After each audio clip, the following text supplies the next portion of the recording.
Hello everybody and welcome back to another Brawl Stars video. Today I'm going to be helping you guys get your Bibi to rank 30 just because right now Bibi is so crazy strong and it's not incredibly hard to push Bibi to rank 30, especially if you do it in solo showdown like I did. Bibi can also work in other modes like Hot Zone, Siege, Brawl Ball, really almost every single mode.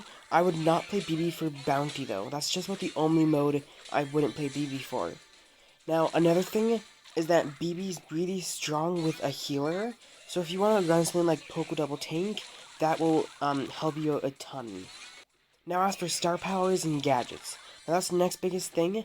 I would use the heal gadget. Now currently there's no other gadget, but I would definitely use the shield star power, even in modes like Siege, just because you want to be able to tank shots.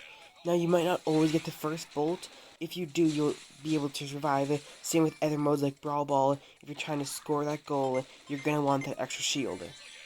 Now, if you're playing solo showdown, you really should wait until others fight and then clean up the fight. So that way you get all your elixir, you get some ult charge, and you don't have to do that much. But if you're playing other modes, you really want to remember to properly use your swing, gadget, and super, because it's not always a good time to swing, because when you swing, you lose that shield, and without that shield, you're a lot weaker. That's just one of the biggest mistakes I find with every single person who plays Bibi, is that they view the shield as just like an extra add-on, but you really need to capitalize on that shield and take advantage of it, or else you're not going to get that high. Because, and especially modes like Duo Showdown, where your teammate dies and you just need to survive, you need to use that gadget and that shield together to get that maximum usability, and you'll be so much stronger.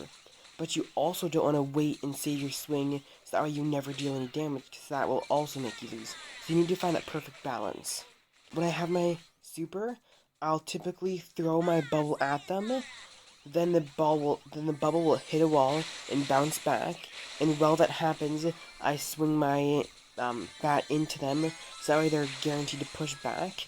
Now I find that a very strong combo, and it will do about 4,000 damage, which can take out a bunch of the brawlers and Brawl Stars.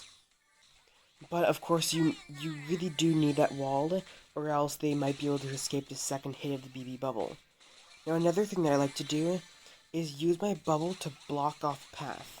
So if there is like a 10 elixir Pam coming at me, and I'm in one of these little sections, I can actually throw my bubble so that way it bounces back and forth, so that way the enemy Pam can't walk through it for a while.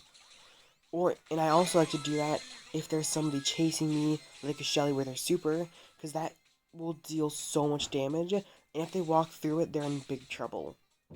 But with the BB bubble, it's all about where it's going to go. Because you don't really want to auto-aim it, you want to get it somewhere where it will bounce back and deal more damage. Now as for BB's swing, it does some knockback, and the knockback is really useful. Remember that the knockback, it basically just stuns him. Like, that's really all it does, is it just stun, and that's the stun that's useful. And that's really the main stuff that you need to know before you push your BB. And that's it. Now, the rest, you kind of want to find out over time, like, because you really need to play BB and figure it out for yourself, because not everything can be taught through a video. Thank you guys so much for watching. Make sure that you subscribe if you haven't already, and like the video if you enjoyed. Until next time.